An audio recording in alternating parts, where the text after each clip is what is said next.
Hello, and welcome to this month's episode of Paizo Live. Joining me as my co-host today is Rue Dickey. I want to say you are our marketing associate. I'm really bad at remembering everybody's like professional titles because we all make up really funky titles in our heads for each other.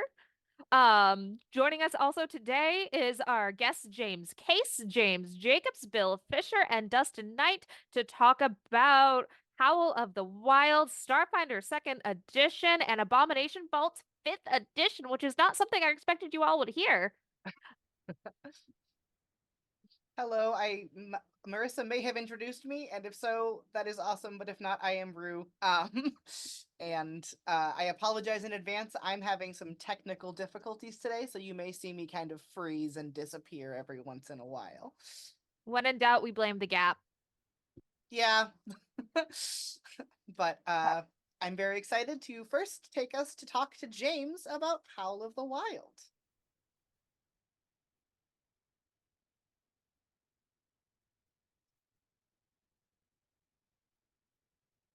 Hello, James. Hey, Rue. I'm trying to bring this back because I stopped doing it for a while. So, have you been playing anything lately? And if so, what? I have not been. I just got back from traveling, so I've only been playing cell phone games on the train. So I guess I have been playing Downwell a lot recently, but nothing else. Okay, but are cell phone games on the train good? Yes, very much.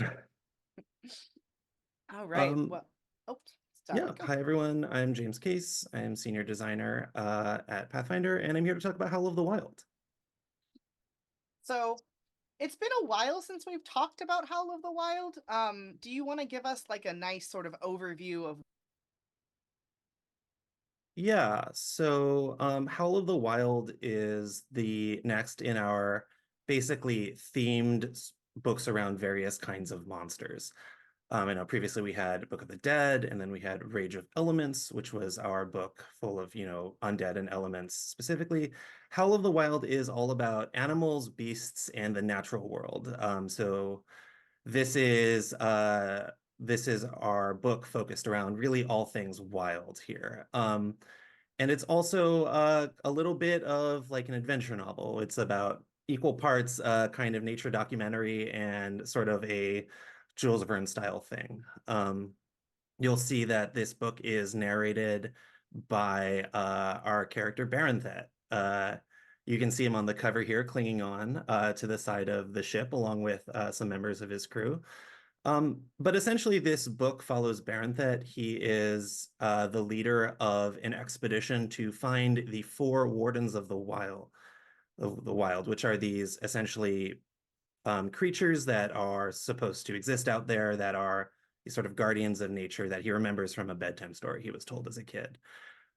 He spent his life as a librarian and researcher, and now that he's a little bit older and he's kind of going off on his first adventure. Which I really like as a frame story here. We introduced Barenthet in some fiction last year, and we've been kind of coming back to the crew a lot lately. So you'll see that on the cover we have this fantastic airship. This is another thing that we see a lot of in the book, the zoetrope. Kind of as they're going around Galarian, they need a fun kind of vehicle to do that. And the zoetrope here was designed and concepted in-house by Kent Hamilton. And it's just a really fantastic airship. It has a menagerie on top for animal specimens they find, an aquatic tank at the bottom for fish and that sort of thing. And it's kind of designed after dragonflies and other sort of natural things there. I really like this airship. I think it's really cool. We have some schematics of it on the blog as well. Remind me, doesn't one of the crew members sort of like spend most of her time down there because she is a mermaid? So one of the things we want to do with Howl of the Wild is we wanted to kind of push the space that we had ancestries in. So this book comes with 6 new ancestries in it. These are the Minotaur, the Centaur, the Merfolk, the Athamaru, the Circe, which are completely brand new and designed for this book, and the Awakened Animal. And each one of these is represented by one of the crewmates on this expedition. I think we've been looking at the crewmates a little bit in some fiction lately by Simone Salih. And I think we have their expedition light rider shots here. I really like these. Sorry, So can we take a moment to stay on these because I really want to focus on 10, who is looking so closely at the camera. yeah, so kind of going from the top, we first have Chariclea. She is a Minotaur, and she is the research expedition's scribe and note taker. She's also the one who does a lot of the illustrations you'll see in the book. I think we have one later. Next, we have Tolero. He's a centaur. He is the scout, and he's kind of the kid who runs off in front all the time. We have Grefu. He is the chef. He's an Athamaru. I like that he is smoking his coral pipe and it's coming out of his gill plates. We have Lythea in the bottom left. She is a mermaid. And so Grefu and Lythea, being the two aquatic ones, are the ones who kind of we do have a map of the zoetrope in the back of the book, and we have their quarters kind of down in the aquarium there. She's the navigator, so she charts the path. We have Dr. Palm, who is the ship's doctor, because of course people get scraped up on their expedition. She is an awakened animal, specifically a sand badger. And last we have Whose Antenna is Askew, aka 10. They are the ship's mechanic, and they are a Circe, which is a completely new ancestry for this book. Circes are essentially underground. They're an underground insectoid people that absorb magic, and essentially when they've absorbed magic, they can metamorph into new shapes and that kind of thing. So we see the 6 of these. These characters, along with Barenthet, were also designed by Kent Hamilton in-house, along with the notes from each author, and each one has a lot of personality. I love Dr. Palm is a little absent-minded. Grefu doesn't talk very much. 10 is very accident prone and constantly like dropping things on themselves. And so this was really cool because, we had these characters, and so they appear throughout the book. You'll see them in a lot of the places you might see iconic characters, and you see notes for them kind of throughout the book on various animals that they run into. I have the benefit of having a little bit of an inside view because I worked on this, and we recently got our author PDFs, and something that I love is that those notes that James was talking about throughout the book in the bestiary and stuff, there are different notes from different crew members about the various creatures, and it's just really cool to see their little anecdotes. I like it. It's a way you can kind of get a sense of what life on the ship is like and what encounters with these animals are like, in addition to some of the really nice fiction that Simone's been putting up on the blog. So I think we have a shot of them going through one of their expeditions here. I think maybe we do. But basically, as we go through the book, one of the inspirations here was to look very much at animals from this sense of like kind of wonder of the natural world. And I studied biology when I was in school, so one of the things that I really thought would be fun to play at is kind of these in-world illustrations. And I think we have an example of one of them here. This is certain categories of creatures. So in addition to normal conventional sort of bestiary entries, we also have these sort of larger segments here focused on, categories of creatures that we might give a lot of space to. I think manticores have one, I think griffins have one. And this here is for ethereal wildlife. This is wildlife that lives not just in the mortal universe, but kind of flits between that and the ethereal plane.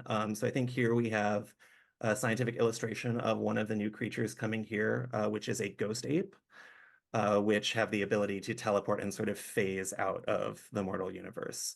And so each one of these scientific illustrations, these sort of like larger notes, comes with some in-universe writing from Barenthet, this in-universe illustration from Chariclea, and then what follows is some monsters. So I think after this, you'll see that we have 2 creatures from this family of ethereal wildlife, the rift chameleon and the ghost ape.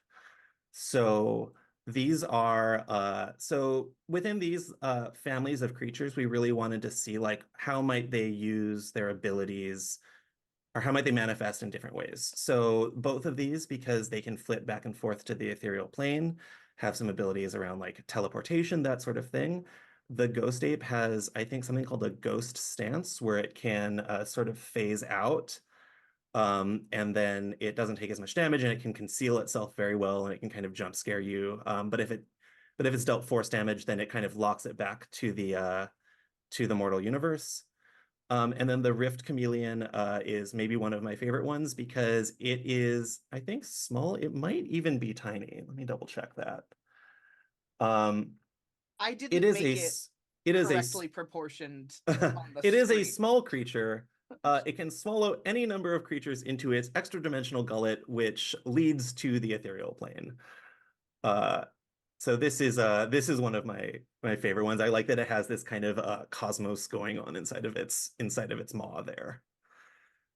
So, just like for my own knowledge and also everybody else's, when you say any number of creatures, could it swallow an entire party? Like, could you use this as a way to transport yourself to the ethereal plane? I mean, it can hold an entire party's worth of creatures, yes. I think also more mundanely, I think the notes in the crew notes in this section of the bestiary have a thing where Ten and Tolero are playing a prank on the chef by not telling them that it can eat any amount of food. And so I think it's Tolero talking about a bet that he had with Ten about like how long it'll take Greffu to notice that like it just has a literally bottomless stomach. Eat forever. Yeah.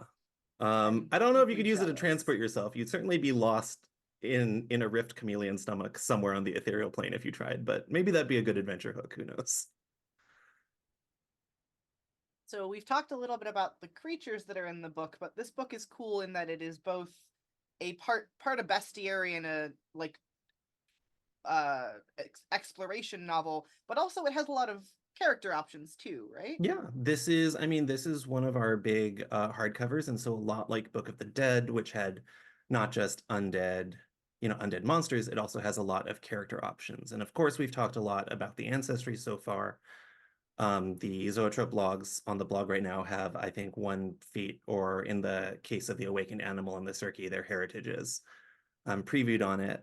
But there's a lot of items in this book. There's a lot of character options. Everything from archetypes to some new options for, our shapeshifting classes. We'll have like some things like a couple new witch patrons, for instance. But the one I want to talk about today, the first one is called the Claw Dancer. This is an archetype here that focuses on claw and talon attacks. One of the things that we kind of were looking at in this book is we're looking at like what are our kind of more wild side ancestries that we already have in the game. And so we have a lot of these like lizard folk, like cat folk, like Tengu that have a lot of claws and talons. And so this is an archetype all about attacking with your claws. So the Claw Dancer has two different stances that it can enter. One is its claw stance, where it's you're using your hands, and the other is a talon stance where you use your feet. And so a lot of its abilities have them, they'll maybe make a kick attack that will land them in their hand stance, and then they might have some attacks with their hands that then they transition to their kicks. I think this one here that's illustrated is one of my favorites.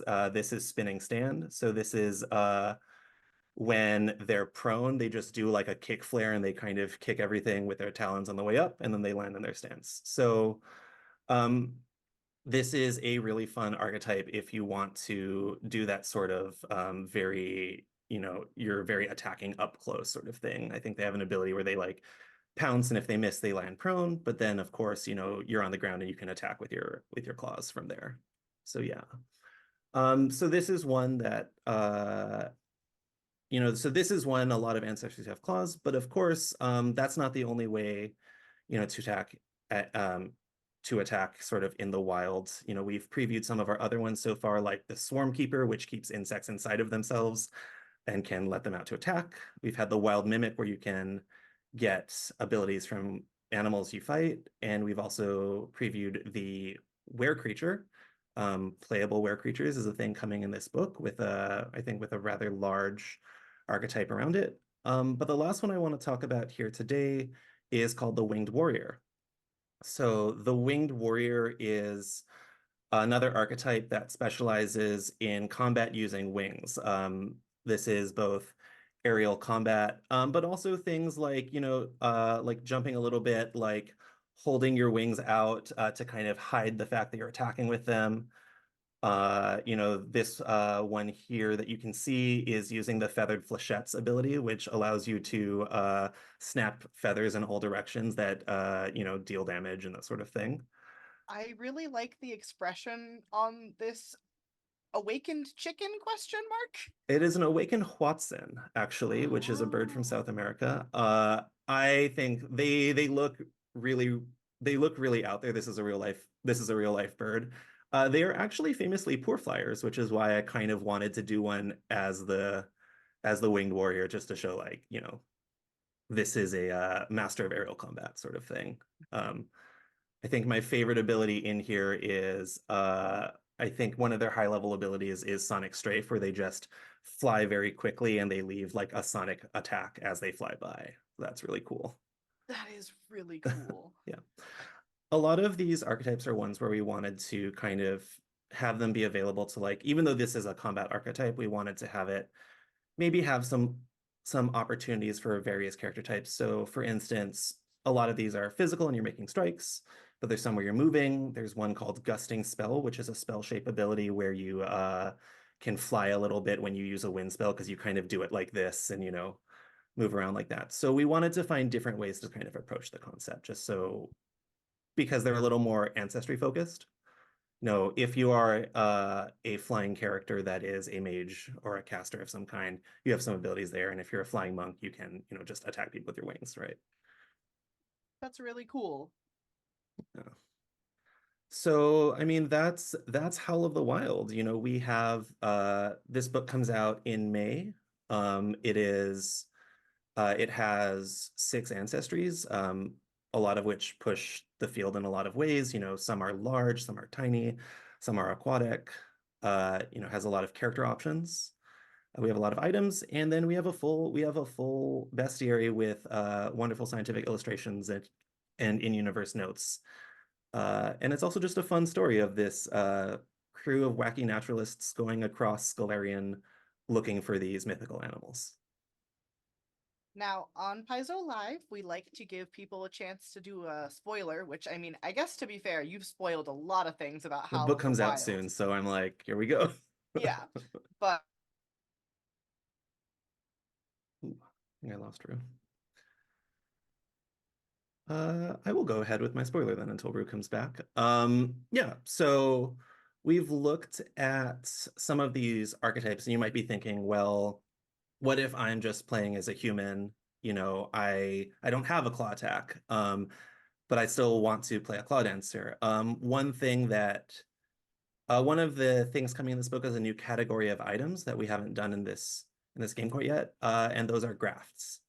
So this book introduces the ability to graft in just all sorts of things, whether that's the slashing claws on the left, gills. Those are some of our basic ones. We also get a little more out there with things like, I think, like chromatophores, or I think there's a nice art of Harsk with like a tail graft on. There's one of Amiri with getting her wings tested by Dr. Palm.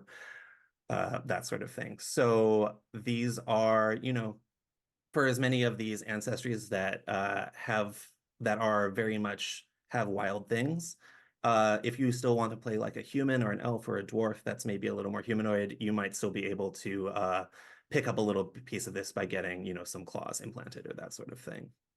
that's so awesome, genuinely. Yeah, I think it's fun. Thank you so much for showing off all this stuff from Howl of the Wild. For our folks in the audience, if you've asked questions, we will take those and we will bring James back at the end of the show to sort of answer a few of those questions, and you can keep asking them throughout as well. But for now, we're going to give James a bit of a break. We're going to have a brief ad segment, and then we're going to come back to Maryssa talking to Dustin about Starfinder Second Edition. Fun.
Hello and welcome back to the second action of Paizo Live, where I am going to sit and talk with our Starfinder developer Dustin Knight about Starfinder Second Edition. So the big thing that we've been talking about recently has actually been the Envoy with the most recent field test. But actually, before I get into that, I'm going to drag us back because I remember Rue had a very important question. What have you been playing recently? Oh, well, I mean, tomorrow I'm running a Pathfinder Second Edition campaign where there's smoke, where all my PCs are playing Fighters and Absalom, uncovering the secret behind elemental ley lines. Ooh. Outside of Paizo products, I've been playing a lot of actually this last week I've been trying Yu-Gi-Oh! Online because it's surprisingly mind-melty how the new meta is complex. Um, The but last yeah. time I played Yu-Gi-Oh, they were on motorcycles, so I am so beyond behind. So, Yes, yes. Now it's like juggling 15 cards that all do the same thing and or different things and trying to do it all in 1 minute before the timer gives up. It's oh it's my good it's golly. it's interesting. So we always joke in games like that where it's like you want a timer, so everybody plays really fast. But then the second you actually have a timer, it is all stress and panic. All right, Exactly. now getting back onto topic now that I've distracted us. Let's talk about that new field test and the envoy. Yeah. So we know we have released field test 4 with the Envoy, which you could find on starfinderplaytest.com. And go ahead and look at the first 5 levels of the Envoy that we have up there right now. And I know I've been asked a lot about the development process for it, so we know we wanted the Envoy to be a charisma-based face class that can support its allies and is really good at skills. But getting into what that exactly means without just taking ideas from already existing classes, um, first we knew we wanted the class to be able to buff its allies, but we didn't want to limit its playstyle to doling out numeric bonuses, especially since it didn't have spells. So we wanted to talk, we talked in meetings about how some of our characters who did similar things, we felt like our role at the table was reminding players constantly, did you remember your bonus? Did you remember your bonus? And our initial thought was even to dive into that and be like, what if you just had reactions? So when you reminded people of your bonus, you could use a reaction to give them further bonuses. Did you remember your +1? Okay, cool, because I'm also going to give you this. But we couldn't have the class just be reactions. So we also want to give it proactive directives that allow you to apply even more buffs when you do something that you already wanted to do and succeed at it. So you get to also feel good about yourself when you're getting those bonuses and succeeding at things, and then give out even more rewards to all your other players. And since we posted the field test, we've already made some modifications and added a feature that will make targets of the Envoy's Epitomus Get 'em ability easier to hit with area effects. As for being a charisma-based class, we have also gathered feedback that has helped guide us and made some changes for the final rulebook that includes a self-buff that the Envoy will get involving their charisma. Nice. So this really just sounds like the yes and class. Yes, and we also want to make sure it was good with skills. We didn't want to just throw a million skill feats at it. I mean, we did, but we realized we could go a different direction. So we're trying something during this playtest where the adaptive talent ability will give you some floating skill feats. So you could Ooh. switch them in and out. Like if suddenly your ship crashes on an alien planet, you could be like, maybe I should look into some nature or survival skill feats that might help me get through this. It lets you show off how, you're in this setting that has access to stuff like the infosphere and lots of books and I don't know, online videos you could watch to learn a skill or just arrange your gear in such a way so that you can more quickly adapt to your environment and use something that you need at that moment. So we're really looking forward to that too. Oh my good golly. And I just got used to playing my one envoy as well. Like we just started a campaign and I'm like, I'll play an envoy in this one. And I'm just figuring it out now. And now you're giving me more. Well, I mean, my favorite game right now as a player is a Starfinder 1E game, and I don't know how much longer it will last, but I'll keep playing even if it's, you know, years into 2E. It's a great game. I absolutely love Starfinder, both Oh 1E yeah. and 2E. We've been Um, enjoy Oops, sorry. oh, no problem. I just want to point out before I forgot though that Field Test 5, to give a little announcement here, is going to be released early May. So make sure to check out starfinderplaytest.com. And it will include Starfinder themed encounters that you could try out with your field test characters or even try out with some Pathfinder characters. Oh, very nice. Is that going to count as your spoiler, or do I get to come back around and ask you what a Oh, different spoiler is? you could come around for another spoiler. That's fine. Okay. That's All just right. a I that's just feel a like product. I feel like there's something else we need to talk about, but I also feel like I'm forgetting something. I feel like something happened recently that we did, that we announced, that got released, but I don't remember what it is. Do you remember what it Let is? me check the oh, that's weird. There's something here on the blog. Oh, that's weird. Okay, yeah. So I am starting to vaguely remember the surprise that I had waking up on Monday because I saw this product on our site, but for the life of me, I can't remember developing it or working on it. Right? But I like don't here it remember posting is. about that. Yeah, so apparently our first Starfinder Second Edition product was released on Monday, to the What? surprise of everybody. Um, it's Starfinder the Gap. So this product includes all the information about the gap that we will publish. It's 100% sanctioned for Starfinder organized play. Um, it's printed in very limited quantities, as you know, we weren't supposed to print anything about this, so we did manage to catch it in time, but there's some out there, so go check it out. Make sure that you read the product description on the website very thoroughly before purchasing it, because you don't want any weird surprises. But definitely check it out while supplies last. I also highly recommend the videos that were posted to the blog. Those were really fun. Yeah, it's so weird that that just surprised all of us on Monday. I'm also wondering, I know it wasn't technically in our write-up, but I heard that y'all had an AMA the other day.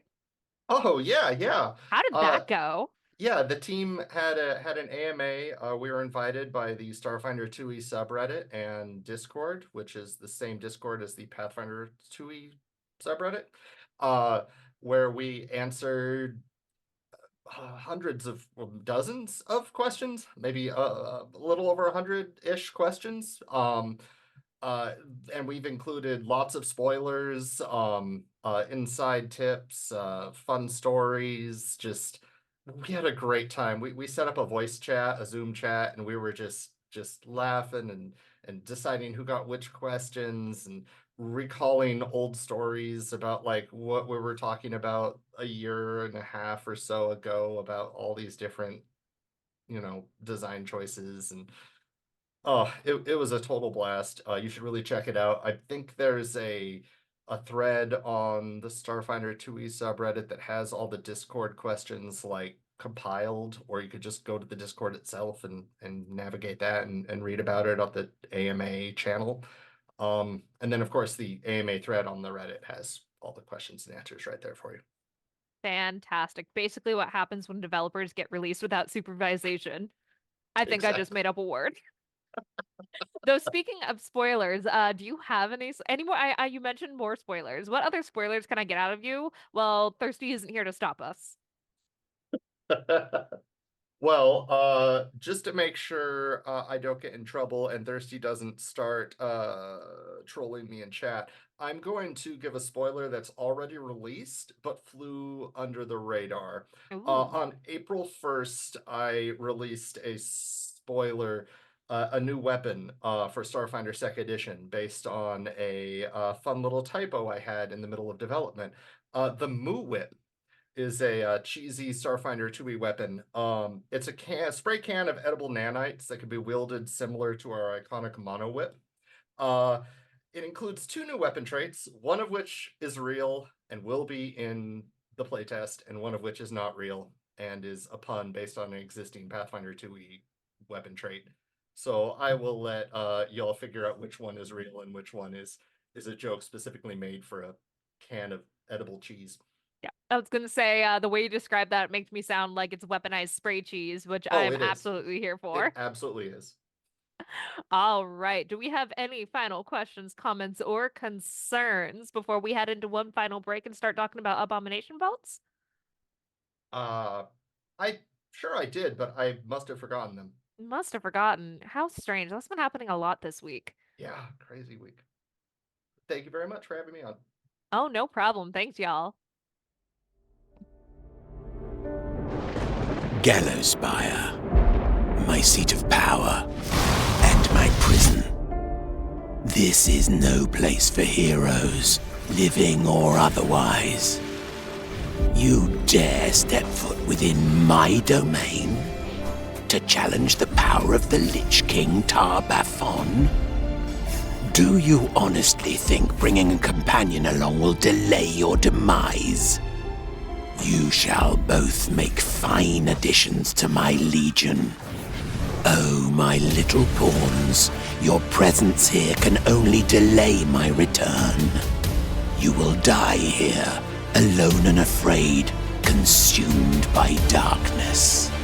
Your tale shall never be told, as there will be no Gallowspire survivors.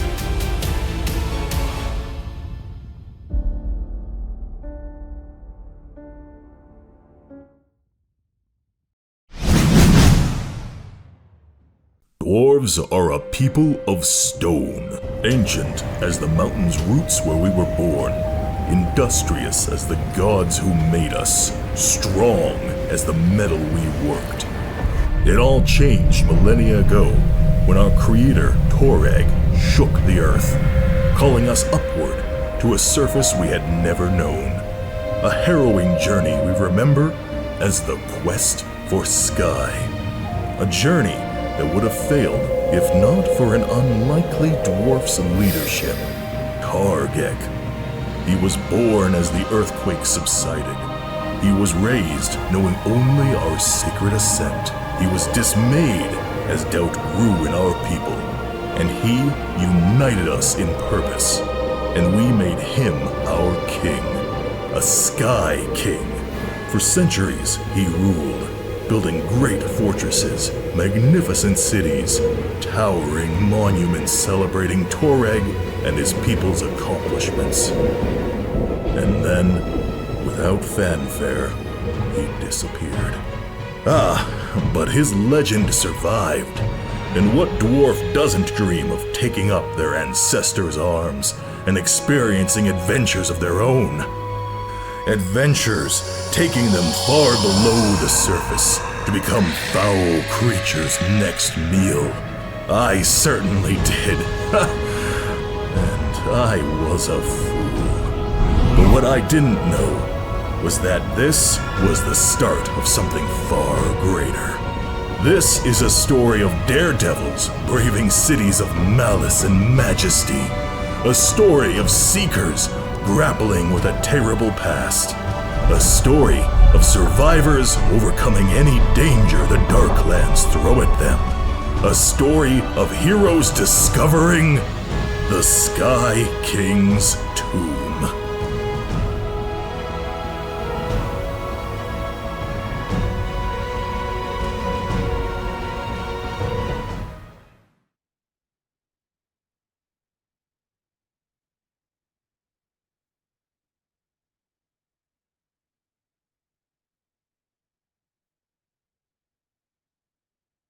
Hello, everyone, and welcome to our third action segment.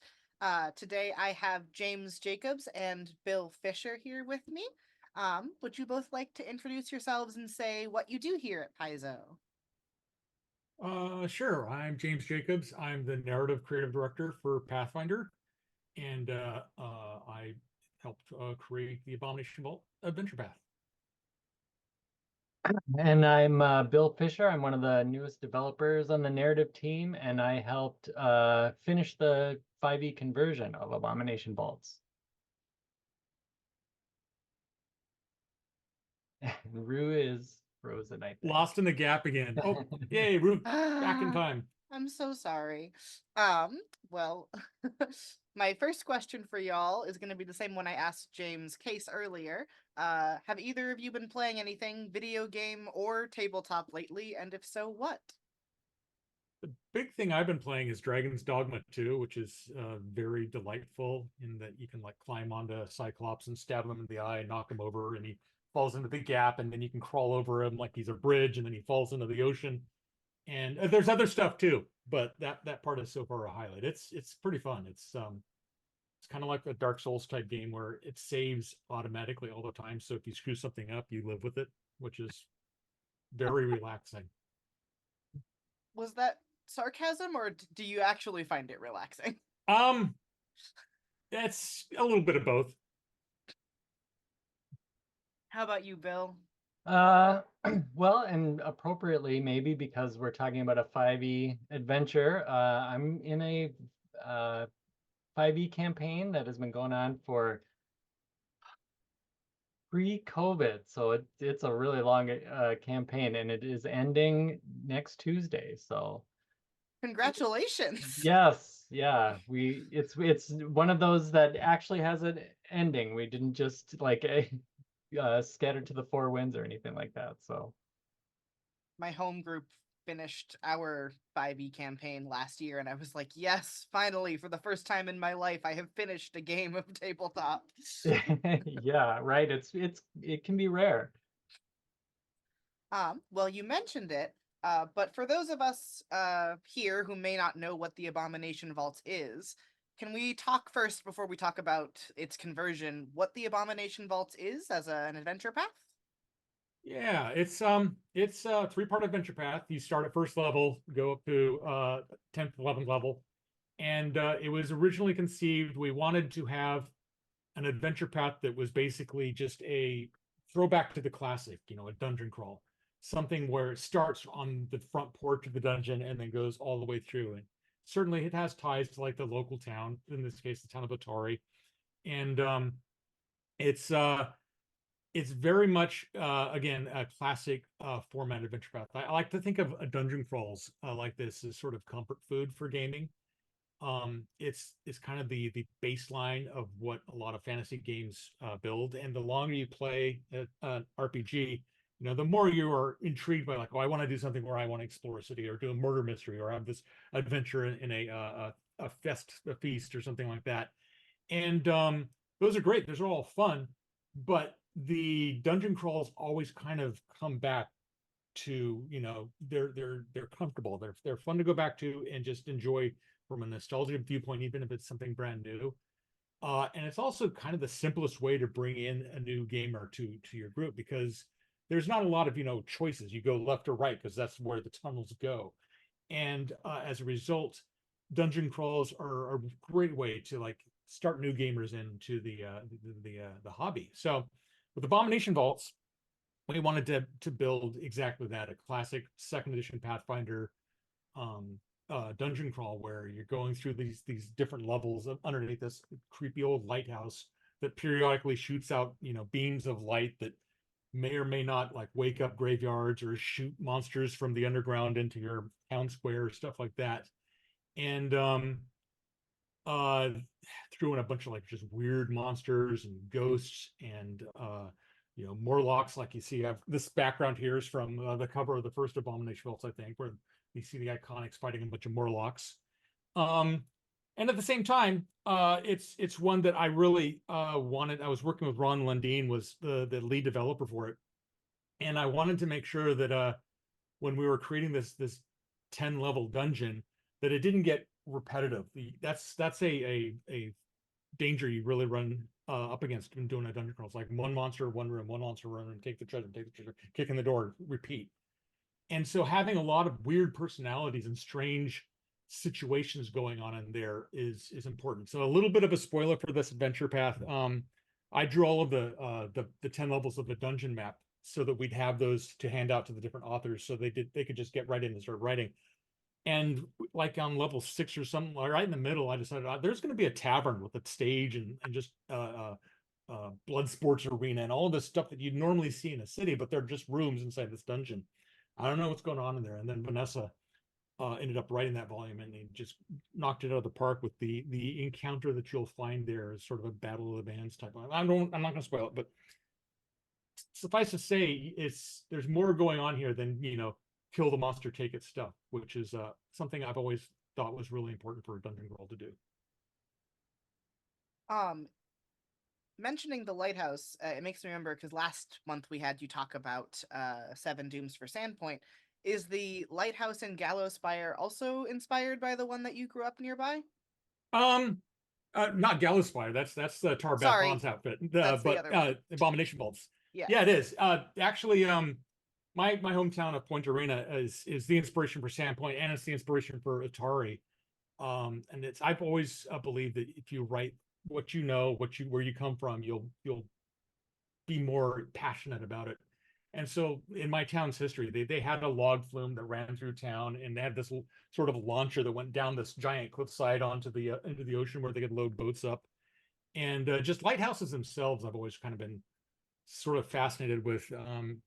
The one in my hometown is the tallest, or it's the tallest lighthouse on the west coast of the United States. So I've always just really been into those things, and having them show up in places that they don't really make, like in the middle of a swamp, you don't really expect a lighthouse to show up there, and that's part of the mystery of what is the Gauntlet. Well, this is the, I guess, third time we're releasing it in some way, because it came out as soft covers and then it came out as a hardcover compilation. Yes. But this time we've sort of remaster isn't the right word, but revamped it into Dungeons and Dragons 5th edition. So what was it like to sort of rediscover this adventure path, but in a new system?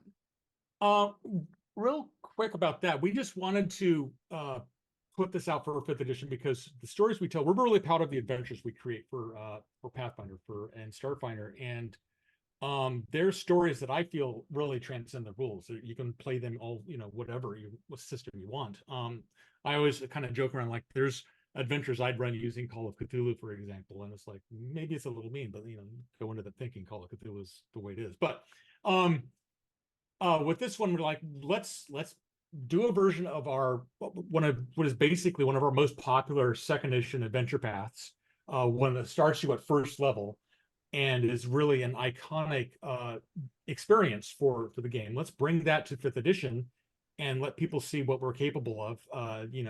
Just the same old. It's also a case of, like, it's these stories, again, like I said, the rules present them differently, but the plots and the tales that you create when you're sitting around at your table, those transcend like just one game system, I feel. So it's kind of way we just wanted to show off to people how our adventures work and how they're like.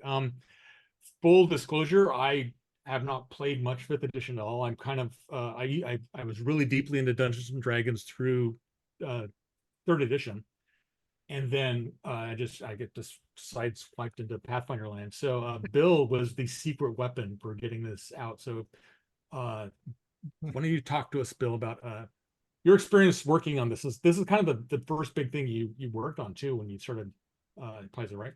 It was, and it was a great first project too, because this is a lot of what I've been doing for the past couple of years, is translating Pathfinder adventures and material into 5e and vice versa, translating 5e into Pathfinder. So yeah, it was a great first project for me because I was familiar with it, and like I just love Abomination Vaults, so it was just great. And like what you were saying about the Paizo's adventures transcending system, like I've run Pathfinder adventures just into 5e groups just on the fly, just translating it as you went along. And so this is a great opportunity for a GM who is thinking, well, I'm going to give a Pathfinder adventure a shot. You don't even have to do the work of converting it into 5e. It's all done for you. So yeah, I think it's a great introduction to Paizo's adventures. In terms of like difficulty and like level scaling, How do you feel that this dungeon translated to 5th edition level scaling as opposed to Pathfinder's level scaling? Well, I mean, if you have just played 5e or if you've just played Pathfinder, the differences in the two systems can seem really big. But the two systems sort of share the same DNA, right? Like they're both fantasy games, they're both D20, they have some of the same roots. So like if you see a ghoul in a Pathfinder adventure, you know that there are ghouls in 5e as well, and they kind of fit the same niche. So a lot of the conversion is really that simple. Like go over to 5e, find a ghoul, and maybe the expression of a ghoul mechanically is a little bit different, but you know, like as James was saying, like a lot of this transcends the rules. Like a ghoul has its own story, and in a lot of ways it's the same in both systems. So yeah. I think what's really cool about Abomination Vaults, especially as a converted AP, is that it starts at first level, because it really lets you sort of get your bearings in whichever system you're running it in. And so I think it's just very fun that we've sort of taken like the quintessential mega dungeon and brought it over to 5th edition as well. One of the things that mega dungeons are really great at too is they travel worlds really well. They're self-contained, and as long as you have like this lunk of stone that you can contain the entire dungeon in, you can put that on Galarian, you can put that on Mars, you can put that on Vulcan, you can put that on Orith, you can put it anywhere you want, and as long as it's all self-contained, the setting you drop it into can be anything you want. So it makes something like this really particularly handy to transition over to another game setting. Like I ran Temple of Elemental Evil for a bunch of folks here at Paizo, and it's sort of the same thing. You just drop that whole dungeon into Galarian and you're good to go. They're portable. They're very portable, I guess. Now I'm thinking about what it would be like to play in a dungeon on Mars, so that's gonna be my weekend project. Nice. It's a little bit difficult to spoil something for a book that's been published a couple of times already, but do you have anything maybe new or exciting you'd like to tell us? You're right. It's like you said, this is the third time we've done Abomination Vaults. I don't think we're going to do more Abomination Vaults adventure conversions in the future. I mean, who knows? We've done other things before, but the story of Abomination Vaults is going to continue on. And one of the newer adventure paths, we haven't really said too much about it, is Curtain Call. This adventure path is starting out in about 3 months, I think. It's a high-level adventure path where your player characters are contacted by a famous opera director who wants to turn their first adventure into an opera.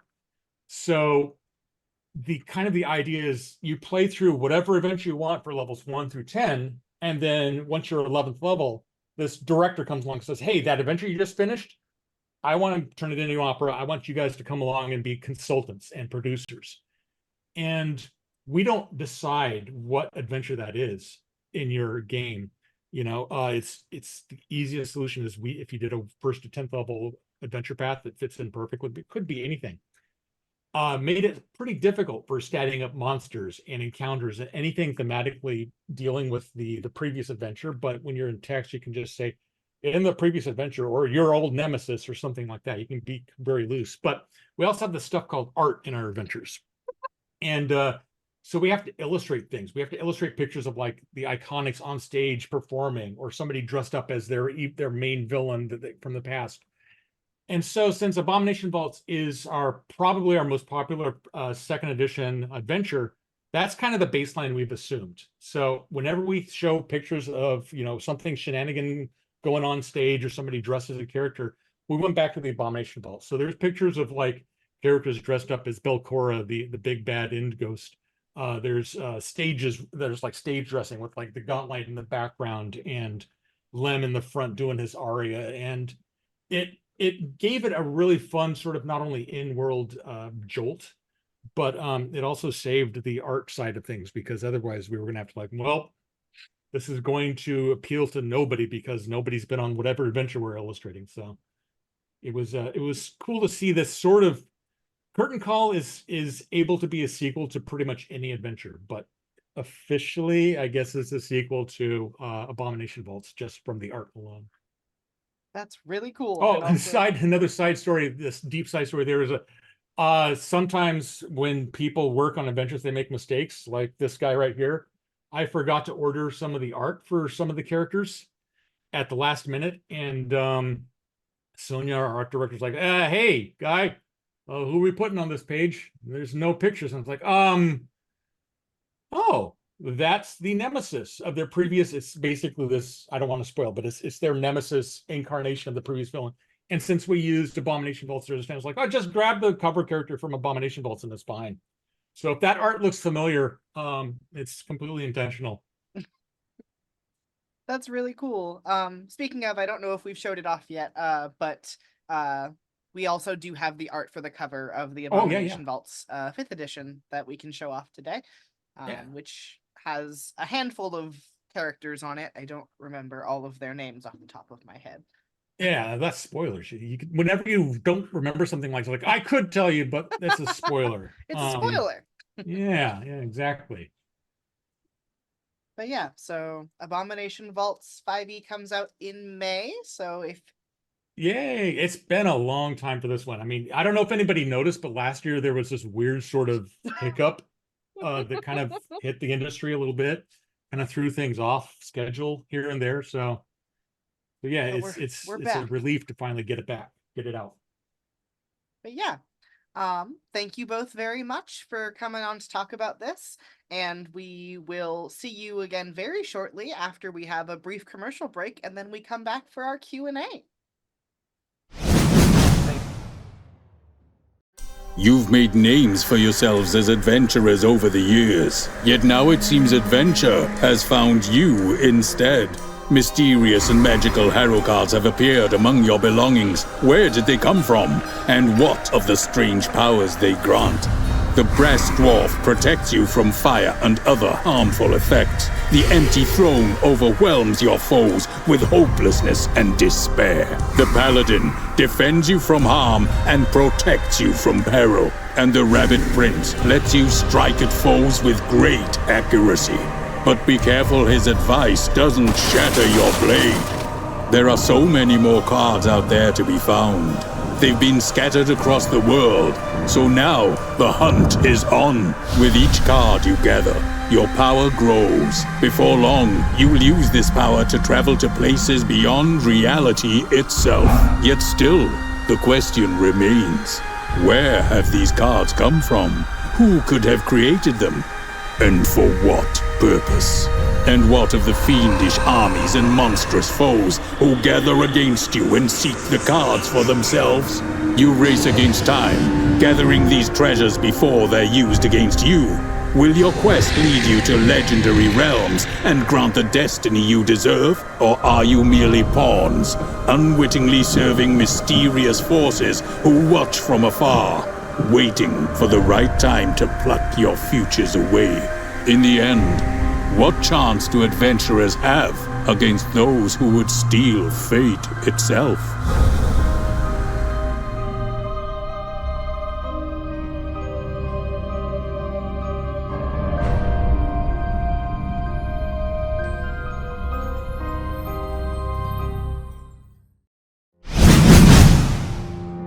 In 316 AG, the Galactic Explorers League, known as the Starfinder Society, lost over 80% of its membership during a mission into the region of space known as the Scoured Stars. Following the mission, a golden barrier encompassed the distant Trinary star system, and contact has been cut off ever since.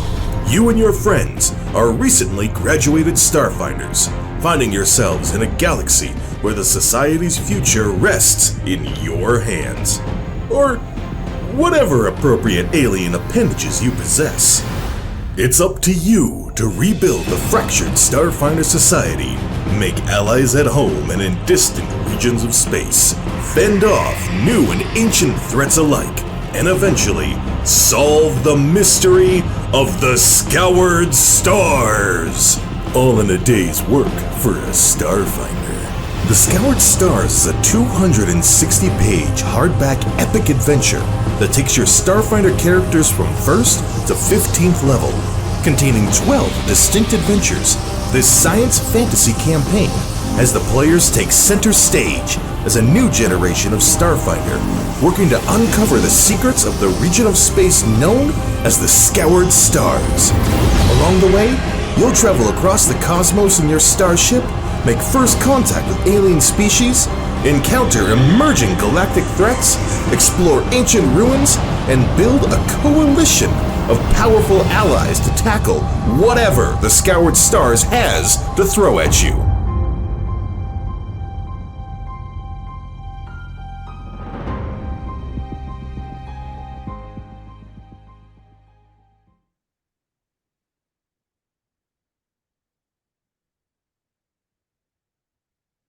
And welcome back to the final reaction segment of Paizo Live. Over the last 3 segments, we've been collecting your questions in the chat. We are now going to bounce them back and forth to our different creators, hopefully asking the correct creators the correct questions. I can't guarantee anything. I might ask one of the Jameses something about Starfinder. We'll see how it goes. I think we should do that on purpose, actually. Just for some April fun for a late April Fool's joke. Just to keep the shenanigans going all April long. All right. I'm just actually gonna start it here with a Howl the Wild question. And yes, I will do it to James. So James Case, I had it, I lost it. There it is again. What is like the most out there awakened animal you can think of to play as? I'm not sure. You could. I mean, you can awaken any animal, theoretically. So you could play like some sort of giant bee, maybe. I did see in some Discord or Reddit comments somewhere, awakened bee swarm keeper, where you are the queen bee and your swarm is just your other bees. I think it might have been in this week's vlog. That one sounded pretty fun. This sounds amazing and delightful, and I love absolutely everything about it. Someone in the chat just said awakened tardigrade, and I know what I'm gonna play. There is a section on tardigrades in the bestiary. There is both a swarm and a giant tardigrade, which is dwarfing the tree line. So I love how we just get re-excited about our own products. Yeah. That's the best part of marketing. That's my whole job. I really love that my job is just to be excited about things that other people write. I'm gonna grab a question for Dustin that actually just got posted in chat. Which Starfinder class would you be most excited to drop into Galarian?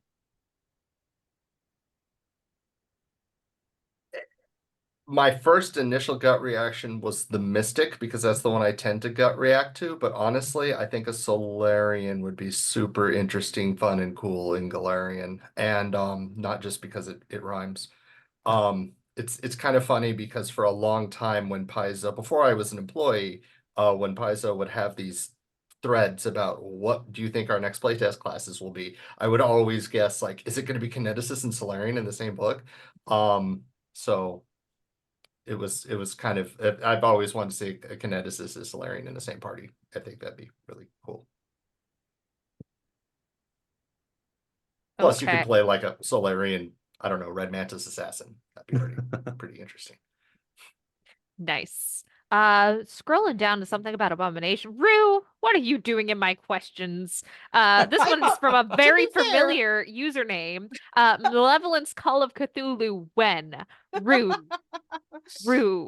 Yes, but it's one of the things that I see online, a lot of people saying that Malevolence is really tough. People get in trouble a lot. There's a lot of really bad combats in this. Yeah, exactly. It's kind of written for Call of Cthulhu on purpose. The secret is, if you want to make that feel more fair, make your characters 2 levels higher and you'll be fine. But I mean, I would love running that as a Call of Cthulhu adventure.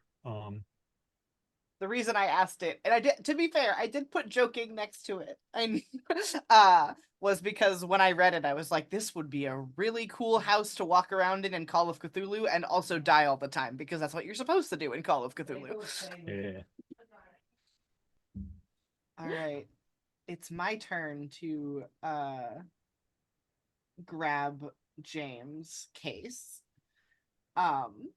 This is an interesting question that I'm not sure if we have, like, if you'll have an answer to, and if not, it's okay. How do the gods feel about awakened animals? I don't know. I think that I do really like the way that the Awakened Animal, which was done by Quinn Murphy, is written. I think it focuses a lot on like the sort of psychology of suddenly having sapient thought all of a sudden. And there's a little bit of that you can see in this week's one on Dr. Palm as well. But the focus of this book is very kind of, down to earth. It's very about the natural world. So there isn't quite as much of a focus on the divine as there would be in something in some of our other books, like, Divine Mysteries. So I'm not sure. I think that there are probably some for which, I could certainly see someone like, a god like Gazra or possibly Aurori having a sort of interesting take on it with this whole theme of sort of transcendence and that sort of thing. But it's probably, our gods are all very different, so they probably all have very different takes on it.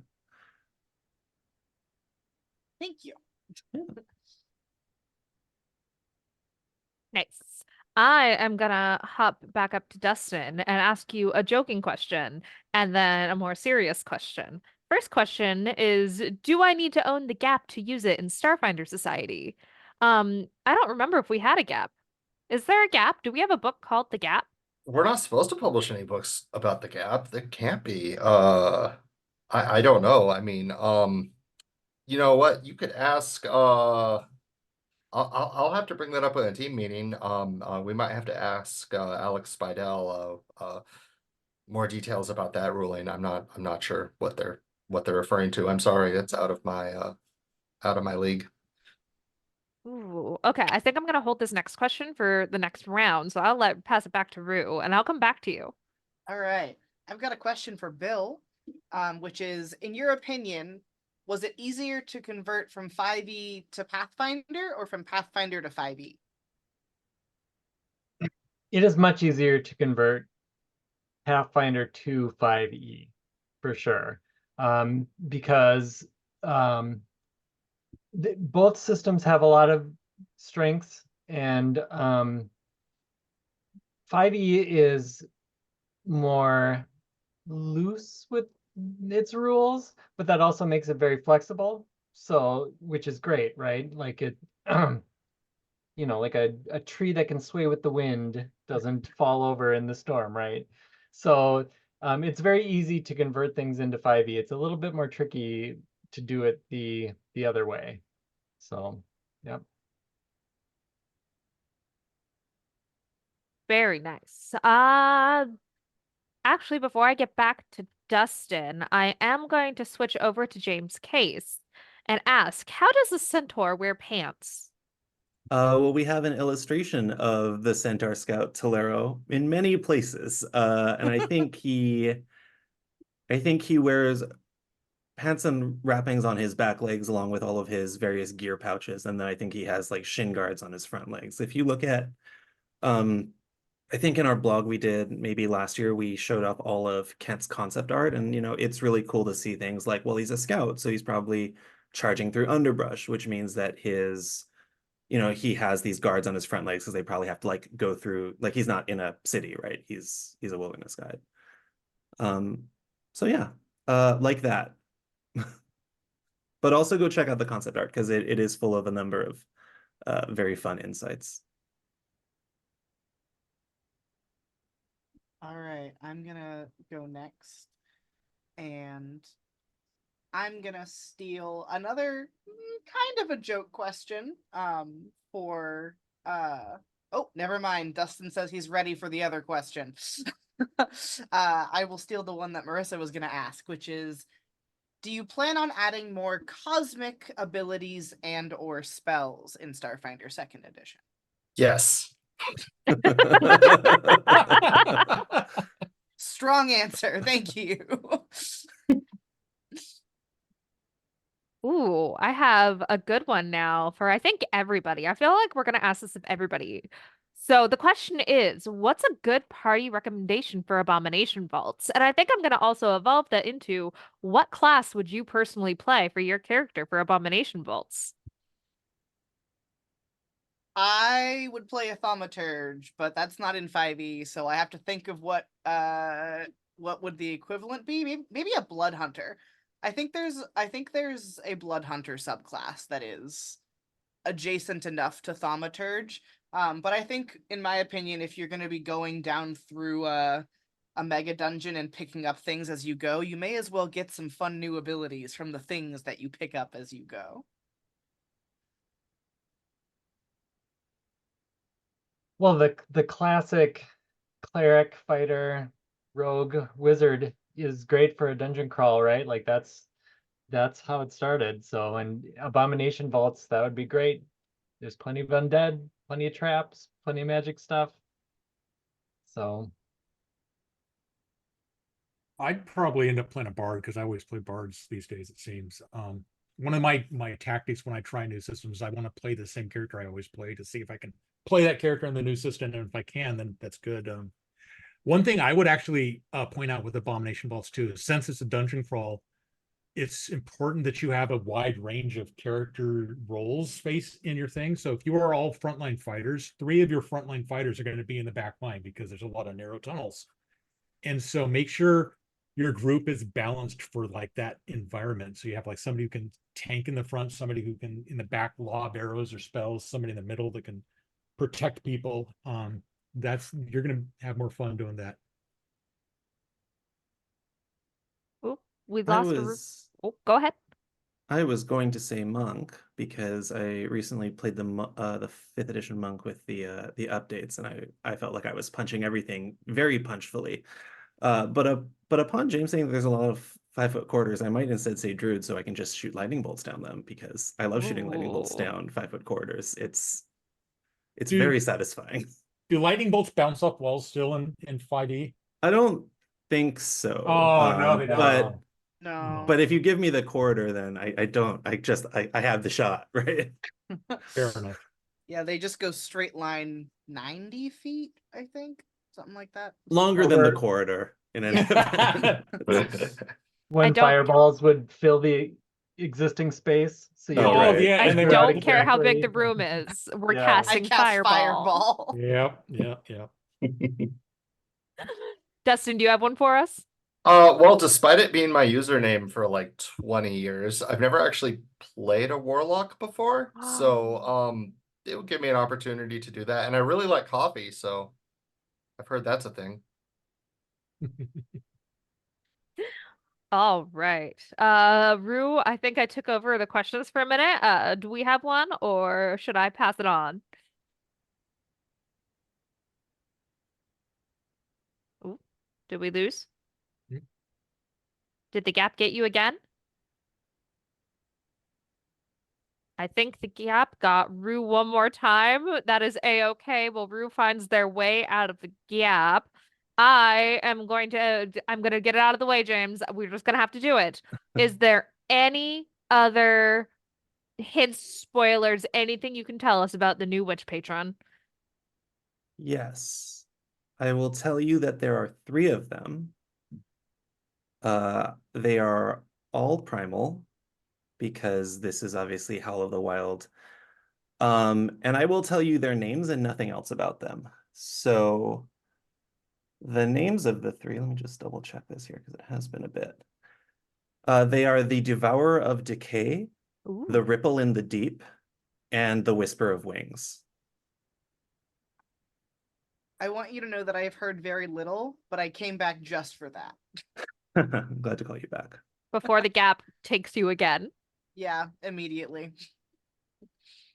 Your freeze frame, we can hear you, and I hope the audience can hear you too. Your freeze frame magnificent right now. I have so many screen caps of bad places my camera has frozen. Do you want me to ask this question, or are you good for? Have you joined us for a little bit longer?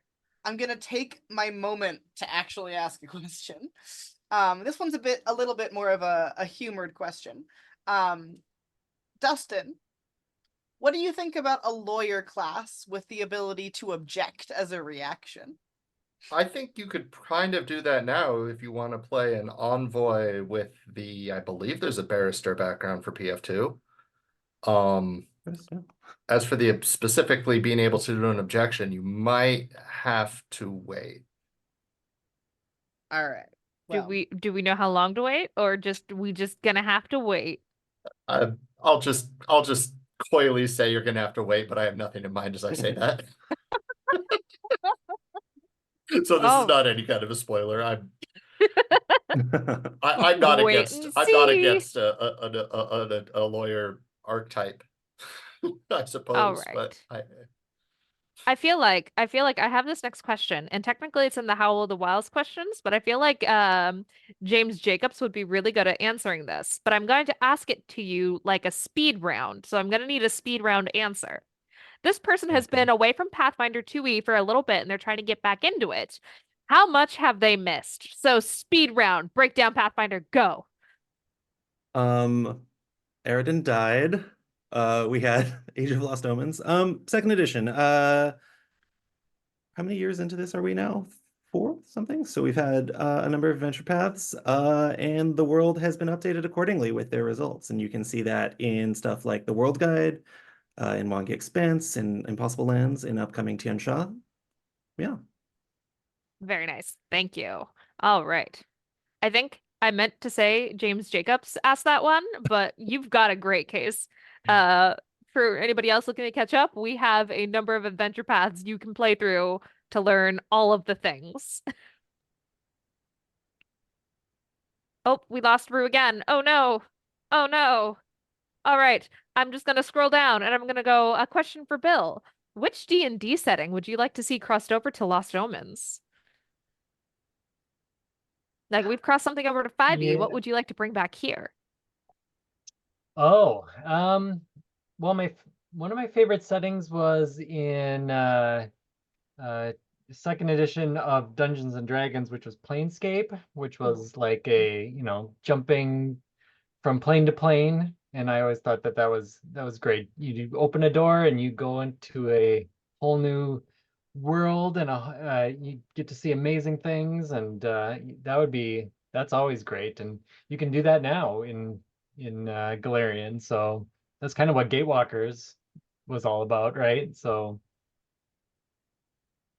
Nice. All right. I do have, it's not really a question, but it is a commentary, and it is congratulations on Pathfinder 200. So, like, big old round of applause for Yay. everybody for the adventure path, for our 200th adventure path. I do also have a question for you, and this might be a joke question. Do you happen to know which god dies, and did you have to sign off on it? Who are you asking, me? Yep. James? Yep. I did. I'll say more later. I figured that was all we're going to be able to get out of you. I hear a Rue. I do not see a Rue. I think we've got at least part of you back from the gap. How are you feeling, Rue? I would like you to know that for me, Zoom is. There we Ooh, go. that was a good cutout. That certainly is a Zoom. Poor Rue, I'm gonna make you hold out just a little bit longer fighting, and poor Adam, who is our guy running tech right now, who's helping Rue fight. I'll probably ask a couple more questions before I put y'all out of your misery. Please, thank you. Oh. So this next one will be for Dustin. Will the Starfinder playclass rulebook have multi-class archetypes in it for the Starfinder 2 classes? I think I read that all correctly. So we are focused on getting the chassis to the primary classes down first. We want to make sure those are solid for the playtest. Nice. And then I think the final question is, how does being a theater kid have more dangerous encounters than being in a dungeon? The easiest, I mean, well, it's everything being in the theater makes things tougher, you know. I mean, if you have a scene where you're walking down the street and you have to bend over and pick up a nickel and say, I got a nickel. That's got its own set of dangers if you're doing it out on the road, you know, in the real world. But if you're doing it on stage, you have to worry about people reacting to that. You have to worry about, you know, whether or not you're doing a bad review. You have to worry about whether the nickel was placed there properly. It just makes everything more complicated. There's more ways it could go wrong. And also if you bring in, you know, the standard big beefy fighter type who dump stats charisma, you're not going to have a good time. This is very much an adventure path where there's more encounters in the Curtain Call adventure path that you can solve without having left your knife at home, I guess is what I'm going to say. So I'm saving a question for when we actually talk about Curtain Call later, about whether or not there's a Macbeth type of play that you cannot say in theaters in Galarian. Ooh. There's definitely a opera that you discover in Curtain Call that is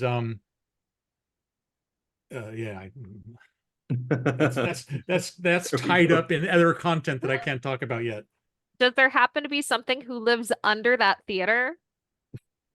Does someone live under that opera house?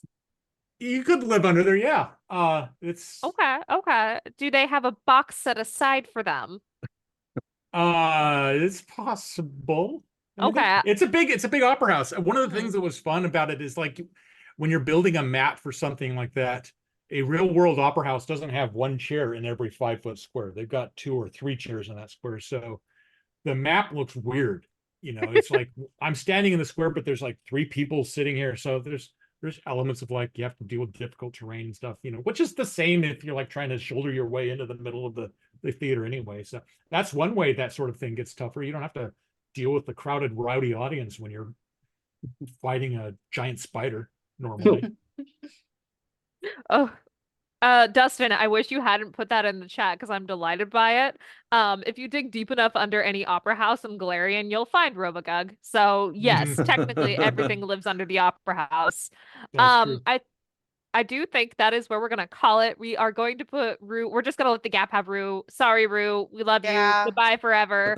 I'm gone now. You're gone forever. This is my stream now.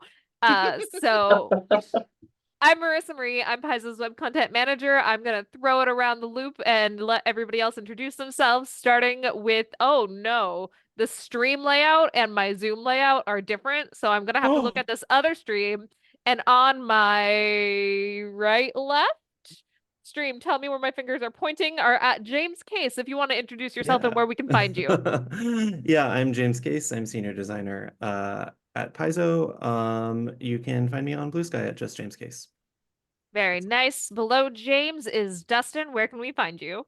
I'm Dustin Knight, Starfinder developer. You could find me at Blue Sky at Kitsune Warlock. All right, below me is the ghost of Rue. Rue, can you hear me from the Gap? I can hear you. My name is Rue. I'm our marketing and media specialist here at Paizo, and when I'm not stuck in the Gap, you can find me on Twitter as Ilana Knight 13 or on Blue Sky as Ilana Knight. Awesome. James Jacobs, where can we find you? I'm a social media hermit. You can find me on the Paizo forums and the Pathfinder 2e Reddit, but that's pretty much it. I'm narrative creative director for Pathfinder, by the way. I got it all backwards. I'm awful. Awesome. That's why I'm not on social media. I screw things up. People would get me. Last and certainly not least, Bill, where can we find you? I'm Bill Fisher. I'm a developer on the narrative team at Paizo, and like James, I'm kind of a social media hermit. Go on the forums, and I'll find you. Yeah. You'll find us. That's not ominous in the least. All right. And once again, I'm Maryssa Marie. You can find me on all of the social media at Maryssa Marie. And this has been Paizo Live for April. We can't wait to see you again next time. Bye, all. Bye. Bye.